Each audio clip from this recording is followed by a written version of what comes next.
Stugotz here. You may not be able to run, throw, or catch like a professional athlete, but now that it's spring, you can get your lawn looking like a professional sports field, assuming your lawn gear will start. That's it. Stop by Advanced Auto Parts. They'll test your lawn and garden battery for free. If it needs to be replaced, they have Autocraft lawn and garden batteries starting at just $22.99. Plus, enter the code DAN20 when you buy online to save 20%.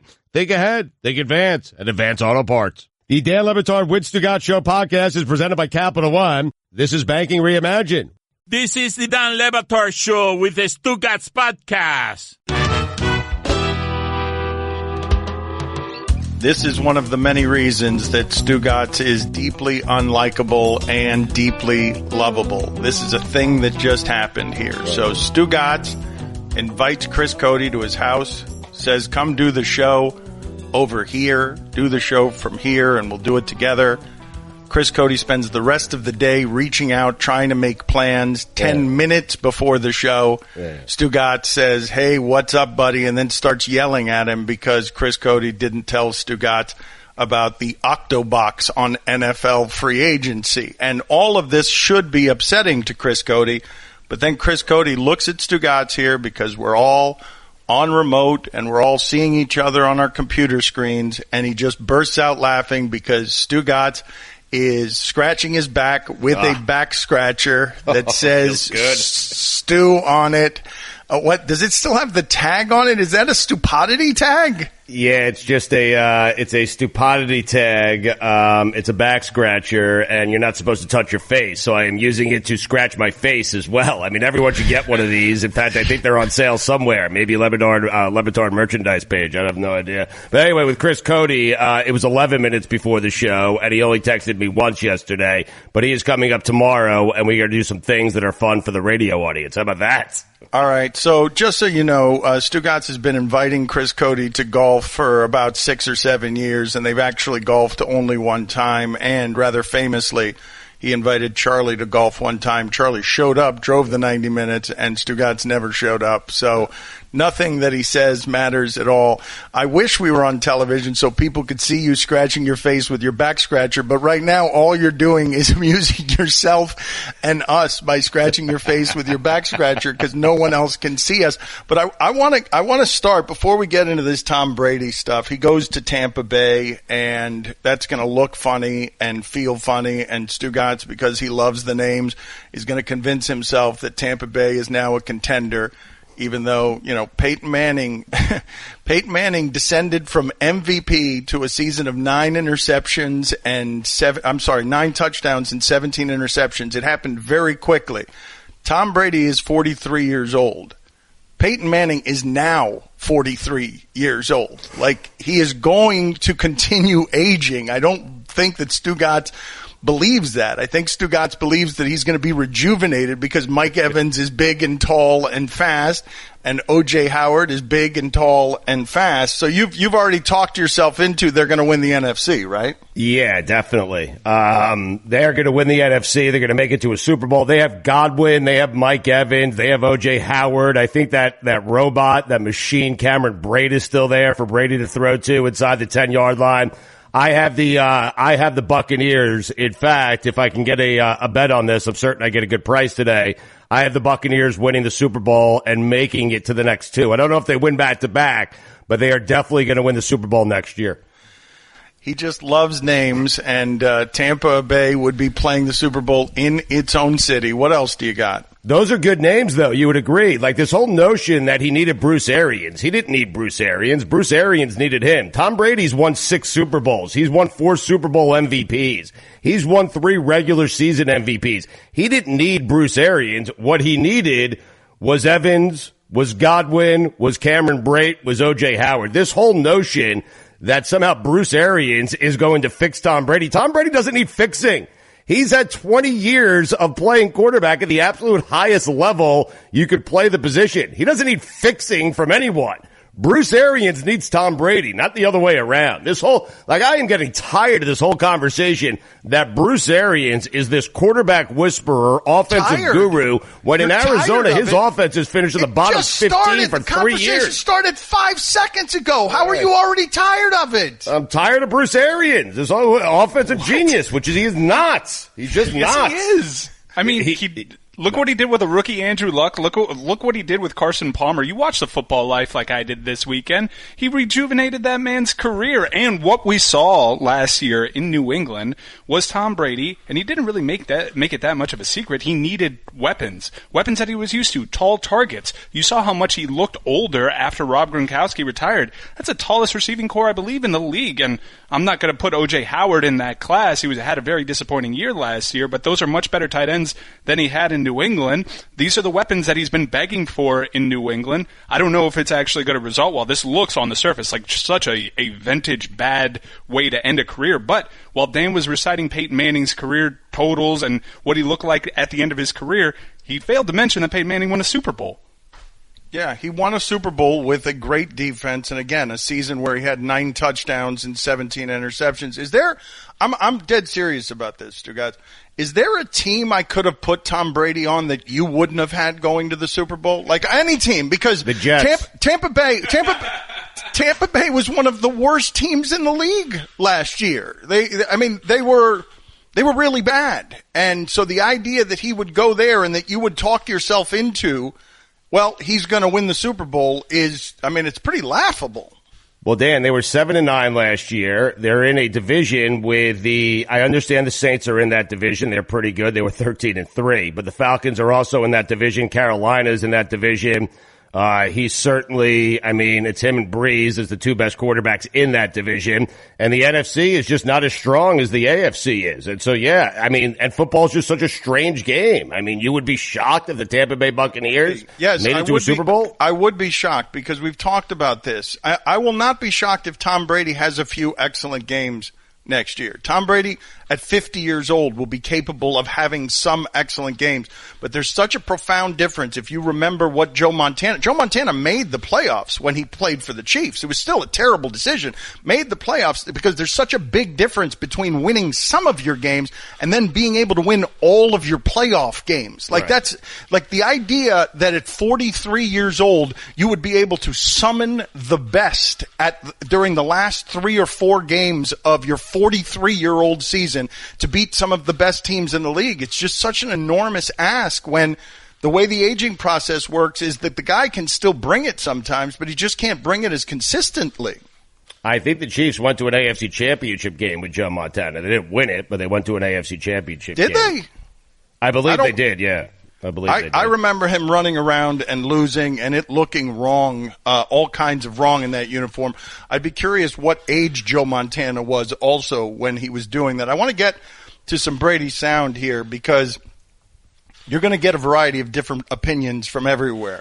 The AFC East finally, after 20 years, these teams in the AFC East have been awful for 2 decades. Dolphins, Buffalo, Jets. They are so happy to have Tom Brady gone. And so now the mayor of Buffalo, this is Byron Brown.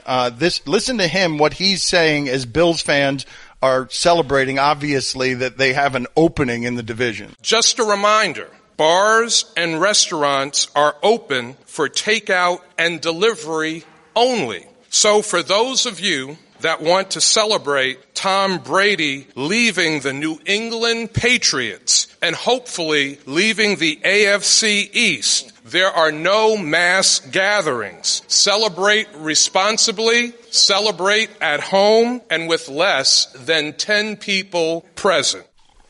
Man, there are so many gross noises coming from Dan's body right now. That wasn't from my body. I don't know what that sound was, that was not my body. I don't know what that sound was.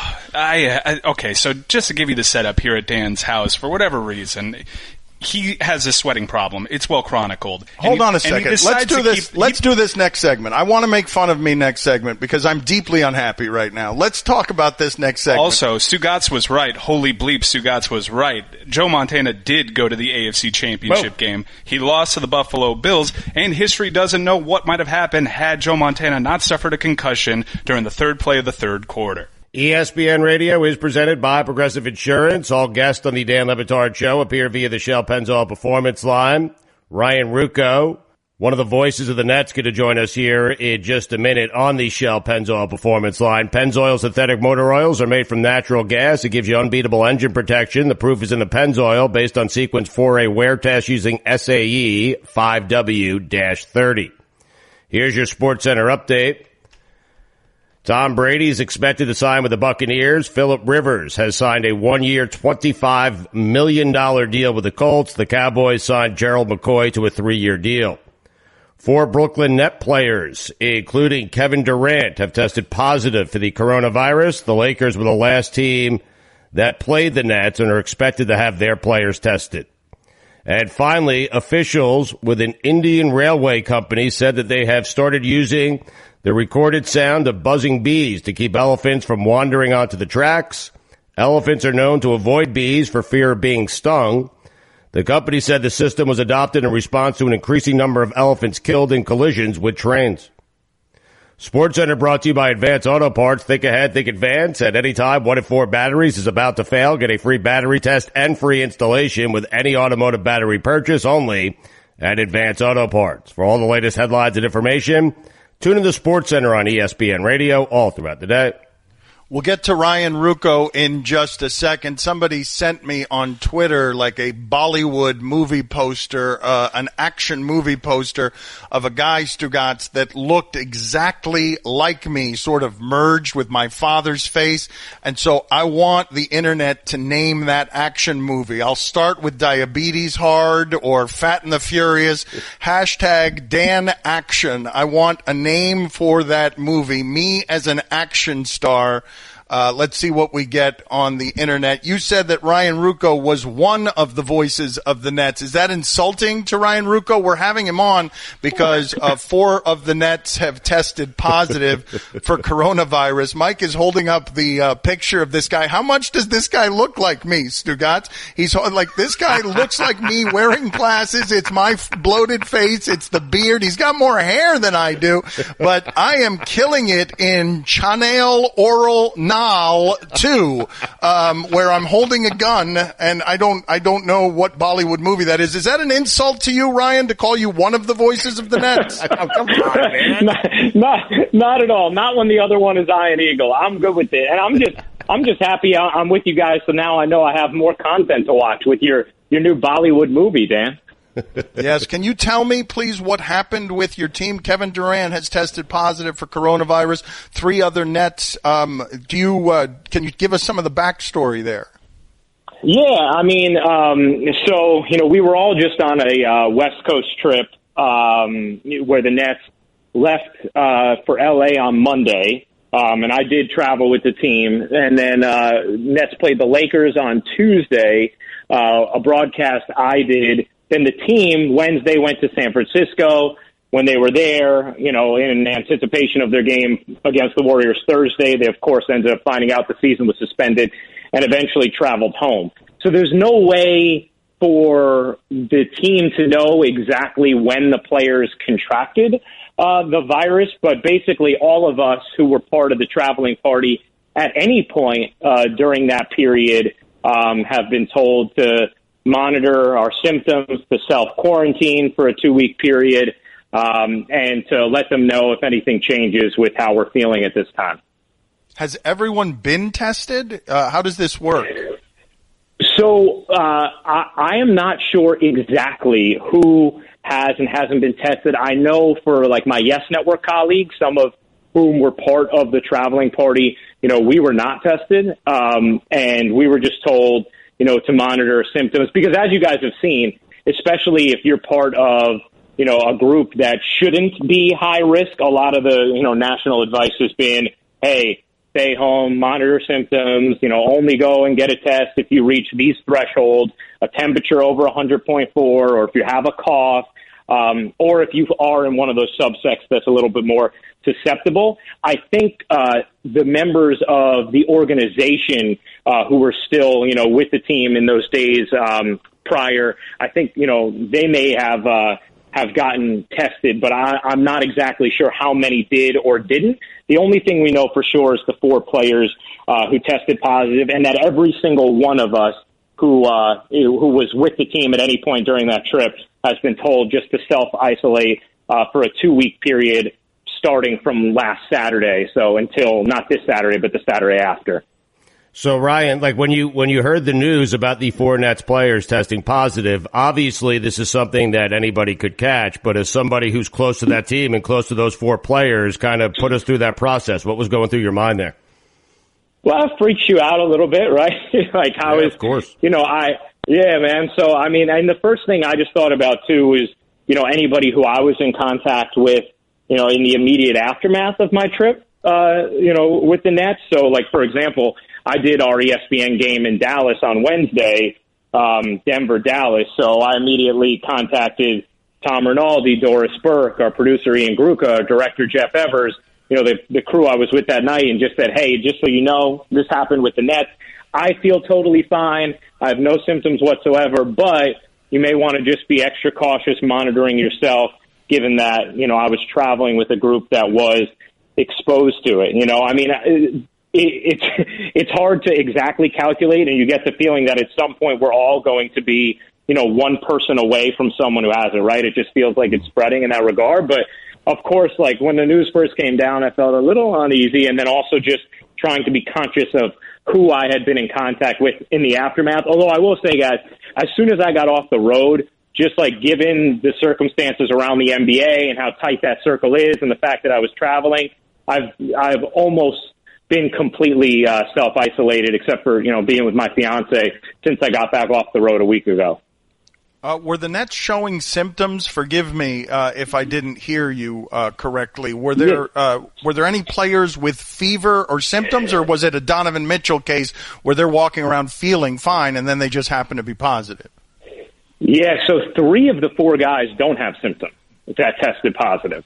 3 of the 4 are completely asymptomatic, and one of them, as far as we know, just has body aches, and that's just based on, I think it's Woj who reported that aspect. But the Nets also have made clear that 3 of their guys were completely asymptomatic. So the Nets just, they tested all their guys, as a precaution after everyone who, was in contact with each other. And same thing, what you said, Dan. I mean, as we saw with Donovan Mitchell, there are obviously, there's a group of people who seem to be asymptomatic for a period of time before they get symptoms, and then there seems to be a group of people who remain asymptomatic. I don't know what the delineation is there, but, the good news is 3 of the 4 Nets do not have any symptoms despite testing positive. Have you heard a lot of complaints about the fact that rich people have access to these tests? I do know that these. I saw reported that the Nets, they paid for this. They paid to have this done privately. Yeah, I honestly, I don't know. I saw that report too, and I don't know. And this isn't me being coy. This is me being honest. I really don't know how they did or didn't get their test. But the way I look at it is, and I did see, like I saw what Mayor de Blasio said, and obviously I saw some people saying, like, hey, how come they're getting tests and other people aren't? But the only thing I can think about is, like, if you're an organization and you have access to that through whatever means, like, you're going to try and take care of your family, right? And that's who you're responsible for in that moment. Just like, Dan, if you, I don't know, if you happen to have a test and you want to get your dad tested, you would, right? Like, I mean, I kind of think that's the way the organizations, this is just me speculating, but their mentality probably is, hey, if we happen to have access to it, we want to take care of our family and also get a handle on this. But as far as, like, the limited number of testing, I think that obviously it's a much broader issue beyond something that the organizations can control. Ryan Ruocco with us, 30 seconds or less. What happened with Kenny Atkinson? Dan, I feel like, it felt like it just sort of crumbled abruptly. I don't think any of us saw it coming. It felt surprising. But I'm guessing that both Kenny and Sean got to a place where they both kind of realized that he wasn't going to be the guy next year for Kevin, for Kyrie, and for this group moving forward. And they figured if he's not going to be the guy next year, it benefits both parties to cut bait this year, and that's why they decided now's a better time than later if it was inevitable. Ryan, appreciate your time. Thank you for the insight, sir. Stay safe. You got it. You guys as well. Be well. Thanks, Ryan. ESPN Radio is presented by Progressive's Home Insurance. Get your quote today at Progressive.com. All guests of the Dan Le Batard Show appear via the Shell Pennzoil Performance Line. Here's your SportsCenter update. NFL news, Jason Witten signed a one-year deal with the Raiders. He did? Wow, Witten. Monday Night Football boot to the Raiders. Teddy Bridgewater has signed a 3-year, $63 million deal. $63 million for a guy who's never thrown more than 14 touchdown passes in a season. Amazing. The Eagles will not pick up their team option on Malcolm Jenkins. An Ottawa Senators player whose name has not been released has tested positive for the coronavirus, the first known case in the NHL. And finally, a woman from Vancouver, Washington, has become a laughingstock on the internet because she revealed that she has spent the last few days mistakenly washing her hands with, instead of soap, a block of cheese. SportsCenter brought to you by Bolt 24. Being an athlete is 24/7, so stay hydrated with Bolt 24 with antioxidant vitamins A and C, electrolytes from watermelon and sea salt, and no artificial sweeteners or flavors. Bolt 24, all-day hydration for all-day athletes. For all the latest headlines and information, tune in to SportsCenter on ESPN Radio all throughout the day. So we've got some sound here from Michael Irvin on Get Up, and you will hear Marcus Spears and Mike Greenberg start their stammering when Michael Irvin gets rolling on the DeAndre Hopkins move and what it is that happened between DeAndre Hopkins and Bill O'Brien. Before we get to that sound, though, I don't know if you saw this on Twitter. I don't know who Chase Edmonds is. But he plays running back for the Cardinals. I had not heard of him, and he put on Twitter when they made that trade, when they trade David Johnson, who was his teammate, for DeAndre Hopkins, he says, we got a whole-ass armed robbery, and then a laughing, crying emoji. You don't normally see that when a respected veteran that was in your locker room like David Johnson goes, but it was the consensus opinion throughout the sport and outside the sport that was a ridiculous trade that Houston made. But before we get to that Michael Irvin sound, we're asking you via Twitter, hashtag DanAction, because there is a dude in Bollywood movies who looks a lot like me, and they just showed a movie poster. They just showed us a movie poster that has someone who looks just like me holding a gun and a Bollywood action star. We're looking for the name of the action movie that I would star in at hashtag DanAction. Chris, what do you have there in terms of early submissions? We will take these throughout the show. Maybe we'll get somebody to be a winner when we're done and send them a gift basket or something. We got a bunch of submissions so far. DanAction movie titles, Daction movie titles, if you will. These are all starring John Claude Fat Dan. You got John Stick. You got Fitness Impossible. You got, I don't know, but between the Die Hard series, I don't know if I want to go with Die Hard or Diet Hard. Diet Hard! We got Top Gut. We got The Fat and the Furious. We got Hambo. And this is not an action movie, but it's just funny. We have Rounder. Rounder. Hashtag DanAction is where you go if you want to send us some of your submissions. So here is this Michael Irvin sound, and I want you to listen to the stuttering. Roy is still laughing at Fitness Impossible. He is clapping his hands and laughing. I've never seen him so happy. Let's get this sound from Michael Irvin here on Get Up. I couldn't rest my mind on it. I called him again 24 hours later, like late yesterday. And then he was willing to talk more. And I said, tell me what happened in Houston. And he went into it. He told me, he said, Michael, it was a bit of a power struggle there because Coach O'Brien thought he had too much influence over the locker room. He called DeAndre Hopkins in a meeting to talk about this and to kind of just hash it out. In that meeting, he started the meeting with telling DeAndre Hopkins this. That blew my mind when DeAndre told me this. He told DeAndre Hopkins, he said, hey, the last time I had to have a meeting like this, it was with Aaron Hernandez. I was like, what? He put in Aaron Hernandez in this meeting? He said, yes, he did. He said, Michael, that blew my mind that he would even bring that up. I've never been in any trouble. I don't know why would he equate me with Aaron Hernandez. And from there, the meeting just deteriorated. He got into talking about DeAndre Hopkins, because DeAndre Hopkins has a few kids from different women. And he said, he told DeAndre he doesn't like that he has his baby mamas around sometimes. And from that, I think the relationship just went bad. And thus, we got a trade of DeAndre Hopkins from Houston for basically, like I said earlier, a ham sandwich, all because of that relationship. Wow. Marcus, what are your thoughts? I mean, I can't believe what I just heard. Yeah, that about covers it, right? Like that's exactly the way I would have handled it if I was Greeny. Dan, what are your thoughts? Well, Marcus wasn't exactly ready for what he was not expecting that. I wish if we had our normal library here, I would go right now to the Chuck Norris sound of me throwing it to you when Chuck Norris was on with us, because you aren't never expecting me to throw it over to you. But yes, that's exactly how you handle that. If someone throws the dead fish of Aaron Hernandez on your lap, that's how you handle it. Mine was in a much less pressurized situation. I mean, it was just Chuck Norris. I know, but we were scared. We built it up for months here. Are you like the writer Troy Johnson, who puts on Twitter? I feel like this is happening to a whole lot of folks right now in quarantine. He says, day 1 of quarantine, I'm going to meditate and do body weight training.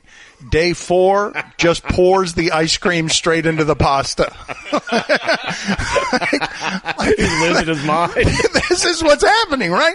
Like everyone's going crazy. No one can get toilet paper. As soon as we come out of this, the toilet paper industry is going to crash because nobody's going to need any toilet paper because people are stocking up for months at a time. Everybody is nuts and locked up in their house, and all we're doing is watching a bunch of bad movies. So Dan, yesterday, because we have, there's nothing to do except sit inside. So I tried meditation for the first time yesterday. Now, today I plan on trying yoga. Wait a minute. But I got to tell you, meditation, you know me so well, Dan. Can you imagine me doing medication? Yes, you can. Meditation, because you really have to focus your mind on one thing towards one positive energy for a sustained period of time. And I failed miserably at meditation. I gave up after a minute and a half. I can't do it. I use one of those apps. Most people do. But how did this start? Explain to me, because, yes, your mind races. You have ADD. Meditation would help very few people more than it would help you if you can achieve some sort of serenity that will make you stop thinking about whether or not the Colts made the right move or not. But I also see you being – put it on the poll, Guillermo. Is Stugotz the worst meditator in the history of meditation? Because I have questions like, how did you start? It would be very good for you to do that. It started with I think it was a LeBron James Headspace commercial. I think it started there. I said a couple of weeks ago, and I said to myself, I always wanted to try to meditate. And so since we're all sitting at home doing nothing, I figured this would be the perfect time to try meditation. So I tried it yesterday. I downloaded the app. And unfortunately, because it was so the NFL news was coming in so fast and furious, perhaps I should try this during a slower sports time. Yes, okay. Yes, you're checking your phone during meditation? Yes. Billy, tell us what it is that you've got there. I'm curious what you've got. I think I downloaded the same app that Stugotz did, because I downloaded an app that popped up on Instagram, and then all of a sudden, once I opened it, LeBron appeared, and I was like, what is he doing in here? And then it said that it wasn't free, and I had to pay $7.99 a month, and I only had a 7-day trial, and I was like, I'll think about this in 7 days and see where my head's at. LeBron has been an advocate recently of meditation, of finding peace in your mind. What did he mean the other day when he said he was headed to Wakanda? He's Is he said he was going off into hibernation. No, I know that's a Black Panther reference, but I'm saying, what did he mean, that he was leaving, that he was going somewhere? Because it sounds like all these teams have given permission of their players. I'm genuinely curious, Stugotz, like honestly, the thing that I just read you about pouring ice cream into pasta, I am curious how many NBA players are going to come back straight up fat.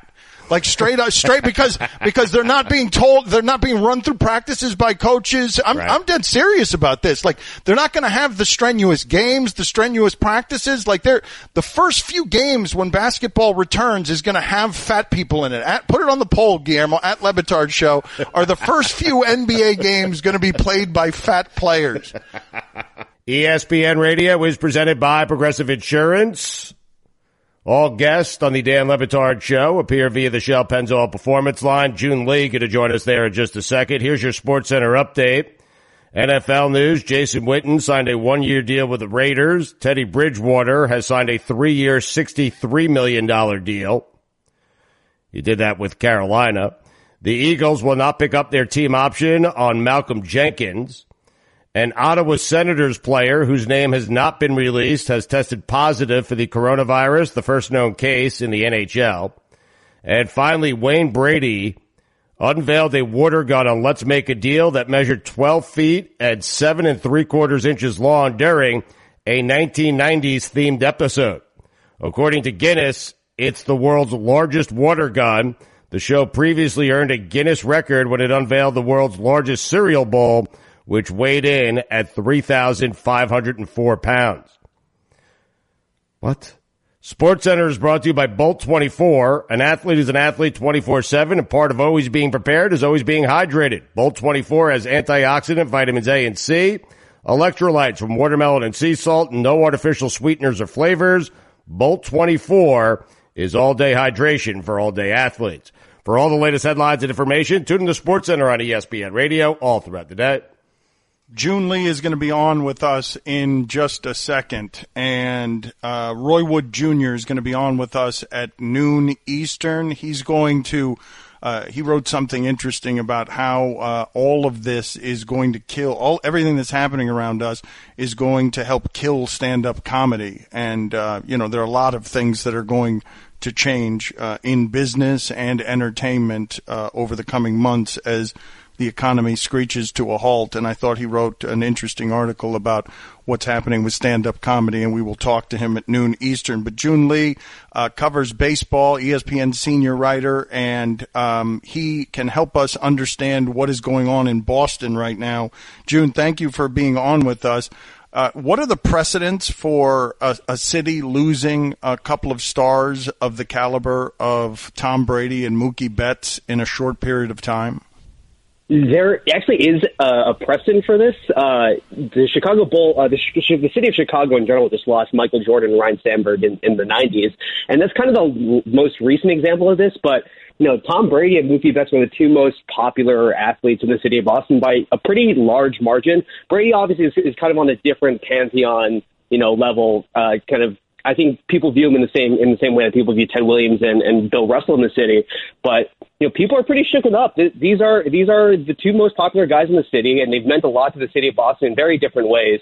But it's definitely a major change to this kind of landscape of sports culture in the city, from the newspapers to the talk radio to just like the general small talk around the region. It's a really big change that I think people are going to start to kind of get a sense of what the ramifications of losing kind of two iconic figures in the city are. How does one quantify like a region hurting? How does one quantify how New England feels about losing someone of Tom Brady's stature? It's interesting because we have an entire generation of Patriots fans, and I grew up in the Boston area. I was born in 1995. I was 6 years old when Tom Brady became the quarterback of the New England Patriots, and that was the only team that I followed my entire life. Tom Brady is the only quarterback that I followed on a week-to-week basis my entire kind of sports aware life, dating back to my childhood. And so there's an entire generation of football fans in New England who have been raised only on Tom Brady and have never had to go through the tumultuous situation of having a quarterback competition. They've never had to kind of experience the the struggles of following an NFL team that doesn't have a quarterback, one of the greatest quarterbacks of all time. And, I think when you look at this current generation of Boston sports fans that are coming up, we've seen so many different championships from the Patriots, the Celtics, the Red Sox, the Bruins. I think that I was talking to some of my friends when the Patriots when the Rams beat the Rams in the Super Bowl, and people kind of said like they felt numb because of how much winning had happened, as dumb as that might sound. And so now I feel like we're in a period where people are going to begin to reflect on everything that happened in the city over the course of the last 2 decades, and all the memories that have kind of come from that. And I think people are kind of starting to get a sense of how ingrained Tom Brady was in the daily life of New Englanders every single day. Just as a topic of conversation, he had the Performance and Fitness Center in downtown Boston. Tom Brady was not just an athlete in Boston. He was the most famous person in the region by a long shot. And, every time I would go home for Christmas services, around the holidays, Tom Brady's name was mentioned every single year in the Christmas service as someone that everyone kind of, rallied around and brought people together in the region. And I know can be a controversial figure outside of the New England region, but for a lot of people in Boston, he was kind of this, perfect apolitical figure for a very long time that fueled a lot of, relationships in the city. Joon, I say this to you and everyone in Boston respectfully, get over it. I seriously, welcome to reality. Try being a Jet fan, a Met fan, a Knicks fan. Try doing that because no city and no set of teams has had a better 20-year run than your set of teams up in Boston. So, boo-hoo, you lost Tom Brady. Get over it, okay? It's really funny just because, I think before Brady happened, and he was kind of the start of the success for so many of these teams, New England fans and Boston sports fans in general were so optimistic and pessimistic. You had the curse of Bambino.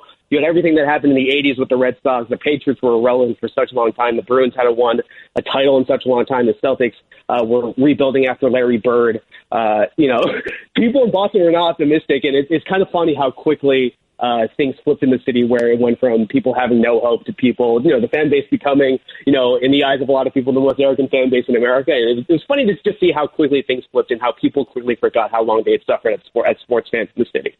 Guillermo, put it on the poll, please. Can you say, with all due respect, boo-hoo, get over it, at Le Batard Show? Joon Lee with us. He covers baseball, among other things, ESPN senior writer. So help me understand, does Boston feel like Tom Brady was disrespected? I think it's a complicated situation because I think over the course of the last, 15 years, especially as the Patriots dynasty has kind of grown for such a long time, the people have adopted the mindset of Coach Belichick. And I write about this in the story that, one of the people that I talked to, he works in construction in Boston, and the mindset he's taking is next man up. We've been doing this for such a long time. And I think that Belichick has prepared people with so many shocking releases. I think Tom Brady has talked about how much the release of Lawyer Malloy early in his career affected his kind of mindset in approaching his job professionally. I think a lot of fans around the region have kind of adopted that same mindset. Next man up. People have been speculating about how long Brady would be in a Patriots uniform for probably 6, 7, 8 years now. So this is not a conversation that people haven't been thinking about for a really long time. It's just that now that it's happening, it's just kind of sinking in. Now we're starting to kind of feel what the ramifications of everything that's happened are now. Why did you yell at a car rental commercial yesterday? There was it was like a Hertz commercial. I was just watching ESPN, and the two guys shook his hand, and I've been inside of my apartment in New York since Thursday, pretty much. I just haven't seen people, and so I just see two people shaking their hands. I was like, oh my god, this is something that's not happening. It was very off. It was just a reflexive thing, and I was just I need to go outside and see people. You're losing it, aren't you, Jim? You're losing your mind. A little bit. I recently moved into to my first solo apartment, so this has been a real test of how much do I need to not see people on a day-to-day basis. So, Joon, who is I'm wondering, because you've had so many big names and faces of that city, who's the guy? Who do you think? Is it Jason Tatum? Who's next in Boston? I mean, it really feels like Tatum at this point because, he's obviously taken that superstar jump over the course of the last couple of months. But for a long time, people thought that guy was going to be Mookie Betts. He's people did not brush past the fact that he was a superstar black baseball player in the city of Boston and what that meant symbolically for the city as well. I think a lot of people around the city were incredibly aware of that, of what he meant symbolically. So I think a lot of people were anticipating Mookie to kind of step into Brady's shoes when Brady eventually, wasn't a Patriot anymore. And so I think the surprising trade of Mookie has kind of shook people in terms of looking towards a vision for the future of Boston sports. And I guess the light now shines on Jason Tatum as he's kind of taken this next step. And, it'll be interesting to see how involved he gets in the city. Mookie did not get involved in kind of local Boston as much as previous Red Sox stars have. Lots of the Red Sox stars from Ortiz to Pedroia have had like local Dunkin' Donuts ad campaigns, and Mookie didn't really do any ad campaigns. He was famous despite the fact that he didn't really seek out publicity, and was incredibly popular despite of that too. And so it'll be interesting to see how kind of Tatum interacts with the city of Boston. He talks a lot about his love of St. Louis, which I think people in Boston take note of when athletes aren't constantly talking about their own city, that the city that they play in.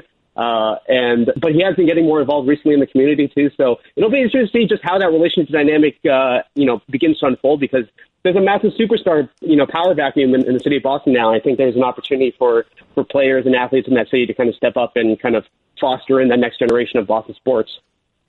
Joon, thank you for being on with us. We appreciate it, sir. Thanks for having me on. Appreciate it. Guillermo, put it on the poll, please, at Le Batard Show. Are you yelling at people who are shaking hands in car commercials? Mike Ryan is shaking hands with his elbow, and it's the same elbow that he sneezed into. At Le Batard Show is how you vote on the polls. ESPN Radio is presented by Progressive Insurance. Roy Wood Jr. going to join us in just a second on the Shell Pennzoil Performance Line. Apologies for my dog Finnegan. Yeah, I got to close the door. Sorry. I think Stugotz was doing sit-ups with the ab roller during the break. The next time you see me, I am going to be ripped, meditated, like peace of mind, yoga today. I mean, this is exciting. You saw me doing sit-ups, man? I saw you drag in the ab roller there. Yeah. I didn't see you doing the sit-ups. I just saw you drag in the ab roller and then disappear from the computer screen. And then pop back up. A little set of 25, Dana. Here's your SportsCenter update. Justin Verlander will be out 6 weeks following groin surgery. Norwegian musher Thomas Werner and his 10-dog team won the Iditarod Trail Sled Dog Race, completing the 1,000-mile course across Alaska in 9 days, 10 hours, 37 minutes, and 47 seconds. He'll take home a minimum $50,000 and a new pickup truck. Doesn't seem worth it, got to be honest. It seems like something ESPN should be televising. Those dogs don't care about any viruses. Did Mike have a bet on that? He'd be freaking out. And finally, a population of crabs is called a consortium.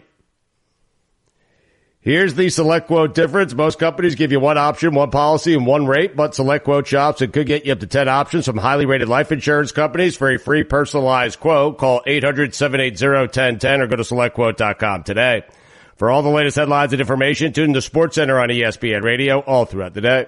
You may know Roy Wood Jr. from The Daily Show, from stand-up comedy, from things that he has written. We appreciate you joining us, Roy. Thank you for making the time. I thought it was interesting, the point that you were making recently, sort of worried about the future of stand-up comedy. Can you explain to the listener what it is that you're talking about there?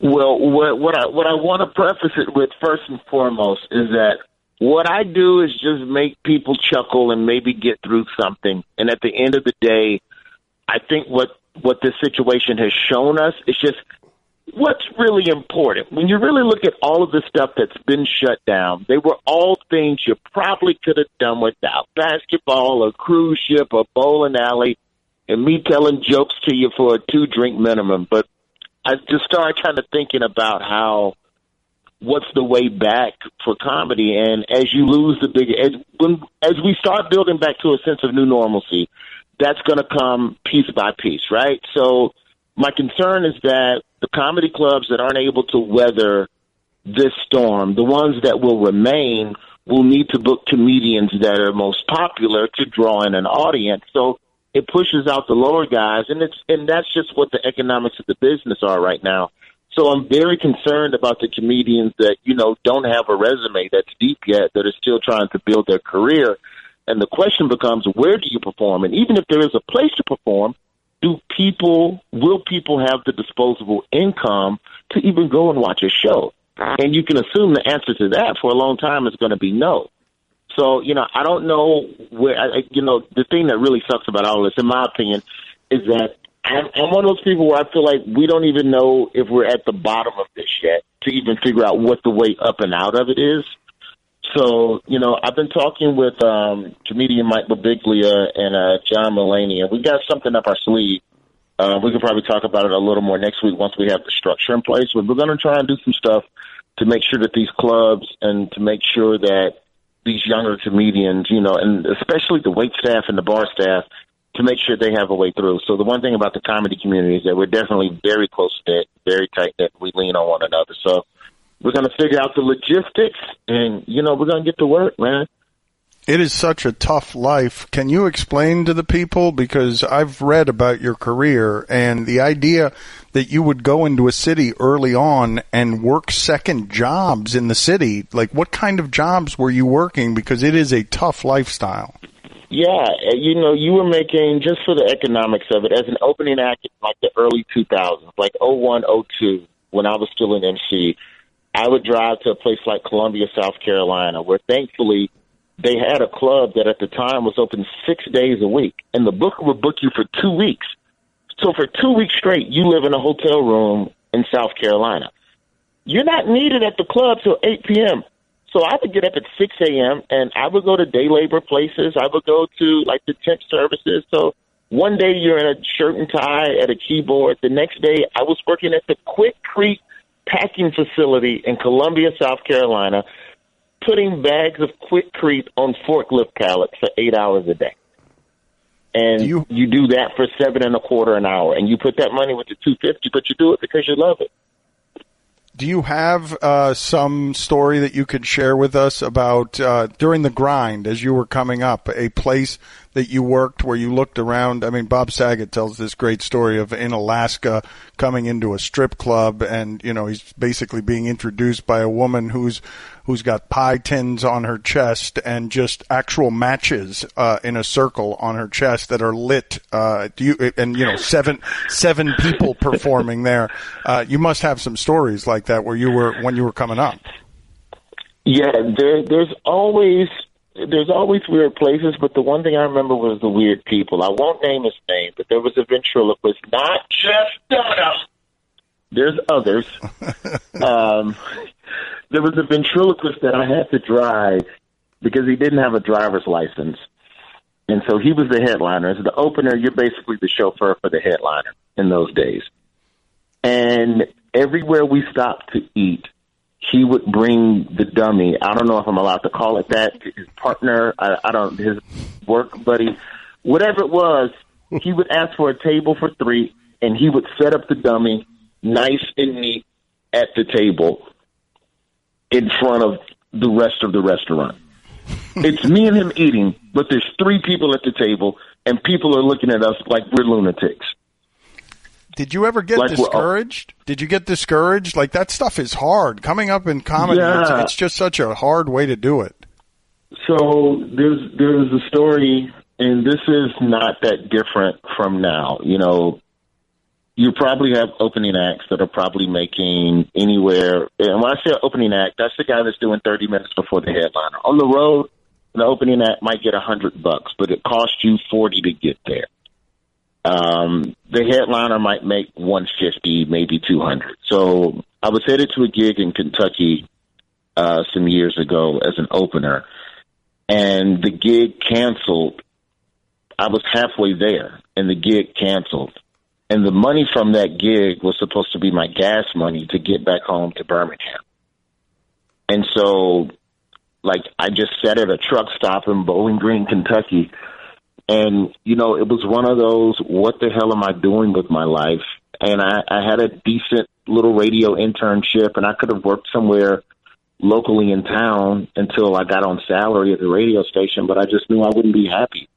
So I slept in my car that night. I got up the next morning, and I went to the tip service in Bowling Green, Kentucky, and I went to work that day and made my gas money to get back home to Birmingham. And I got back, and, at the time I was still living with my mom, and she asked me how the gig was, and I told her it was great. Because you don't even want people to know, what you're going through. And it's not just comedians. This is going to be musicians, DJs, singers, like that entire industry, the wait staff, like bartenders, like all of that is going to be, altered.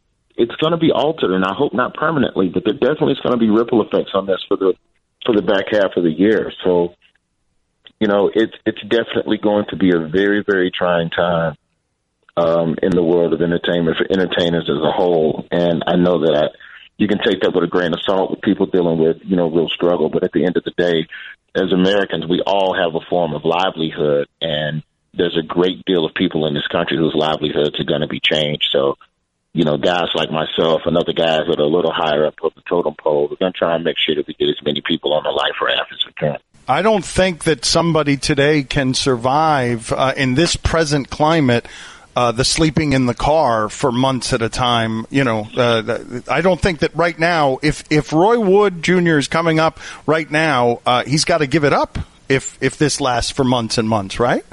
Correct. The only other alternate is probably internet comedy, and there's a lot of comedians in the last, 5 to 8 years that have found their niche online, and they make money with the influencing culture and all of that. But, I think that's also something that could be altered. You make a lot of jokes. So you crack enough jokes online, a company gives you $20,000-$30,000 to hold a bottle of water and grin in your videos on your social media channel, but you have to be reaching millions of people to even get to that point. But you're influencing people to buy what? Stuff that they don't need right now.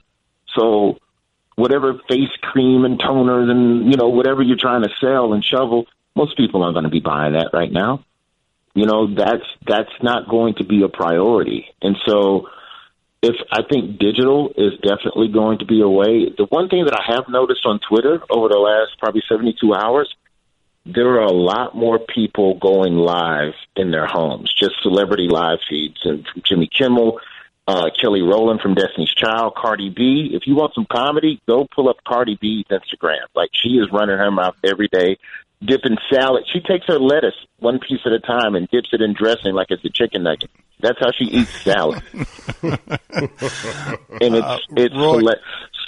so I think it's going to be more of that. I think people will be leaning more on digital revenue until things settle back down. Enjoy your work, sir. We appreciate you making the time for us. Thank you for doing so. Big fan. See you next time I get down there. Yes, sir. ESPN Radio is presented by Progressive Insurance. Cody Zeller going to join us in just a minute. The Big Handsome. How about that, Dano? Join us on the Shell Pennzoil Performance Line. Here's your SportsCenter update. Justin Verlander will be out 6 weeks following groin surgery. Norwegian musher Thomas Werner and his 10-dog team won the Iditarod Trail Sled Dog Race, competing the 1,000-mile course across Alaska in 9 days, 10 hours, 37 minutes, and 47 seconds. He'll take home a minimum of $50,000 and a new pickup truck. Oh, boy.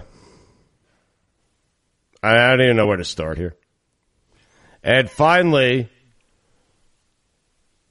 araxibuttrophobia. I get it? I nailed it, right? I mean, it was pretty good. It sounded pretty good. You tried to rush through it there, but I did. Araxibuttrophobia is the fear of peanut butter sticking to the roof of your mouth. Oh, that's awful. Has a name like that? I mean, SportsCenter is brought to you by Advance Auto Parts. Think ahead, think advance. At any time, 1 in 4 batteries is about to fail. Get a free battery test and free installation with any automotive battery purchase only at Advance Auto Parts. For all the latest headlines and information, tune in to SportsCenter on ESPN Radio all throughout the day. The reason Cody Zeller is on with us, you may know him. I don't know if you know him as the Big Handsome. I don't know how many people actually call him that, although that is his nickname. We'll ask him in a second. But he tweeted on Sunday, I think ESPN should continue to cover professional athletes this week as we each try to learn new skills and hobbies at home in our free time. let's check in on Cody Zeller in Charlotte as he's trying to learn how to cook. Is that the smoke alarm again? I'd like to sort of interview Cody Zeller with the idea that we'll check in with him every day to find out what he's learning, to find out how he is growing the entirety of his life. But before we do that, and Cody, thank you for joining us. Do many people actually call you the Big Handsome? First of all, thanks for having me on. I tried to leave that nickname back in college. It was kind of a college thing, and but somehow it made its way to Charlotte. So a couple of my teammates just figured out that within the past few weeks, actually, and they won't stop calling me the Big Handsome. So a little bit of kind of ragging me about it, but it could be worse. It could be a much worse nickname, I guess.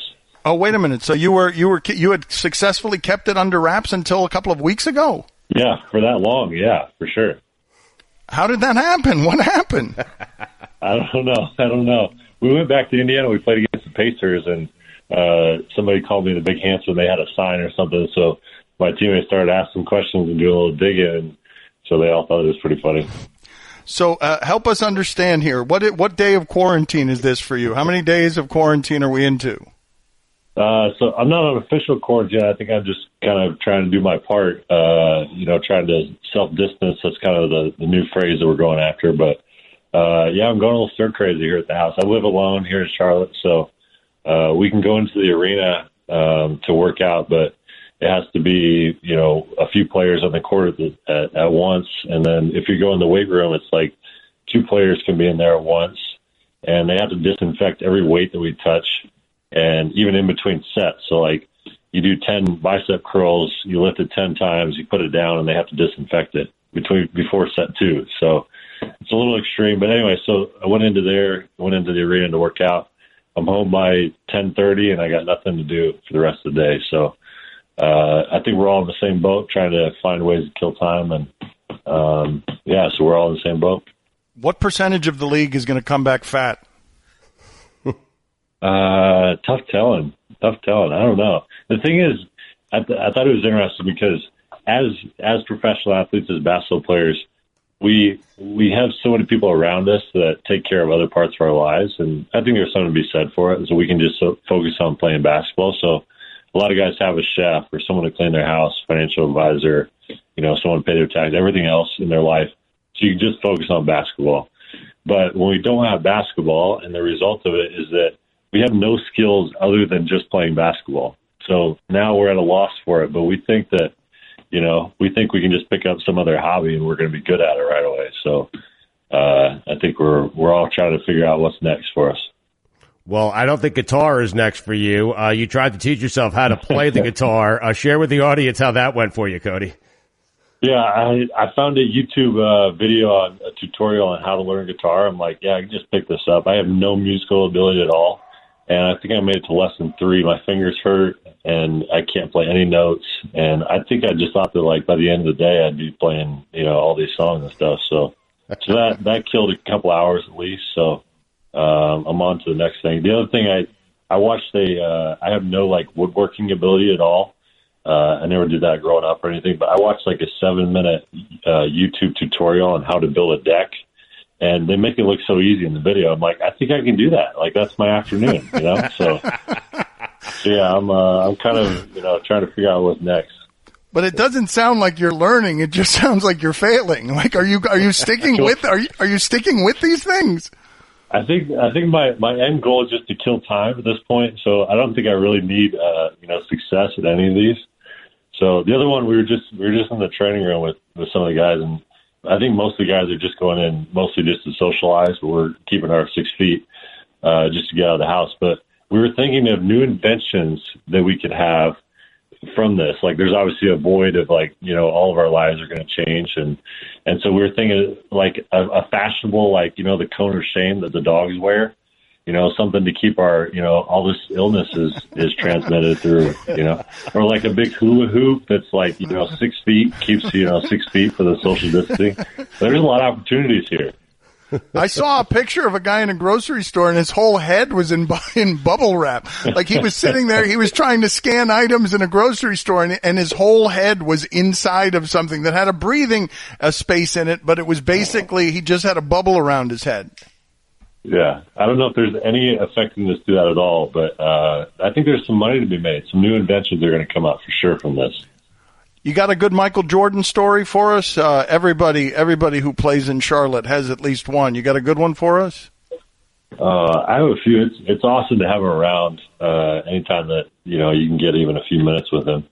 On draft night, my first time talking to him, I came off stage. I shook Davis Turner's hand. I came off stage, and I had met a few guys within the Charlotte organization of Rich Cho and Rod Higgins, who were the general manager, the president, and so I had met the two of them just in my workouts in Charlotte, and so I came off stage, and they handed me the phone, and they said it's Rod Higgins, Rich Cho, and Michael Jordan are all on the line, and so.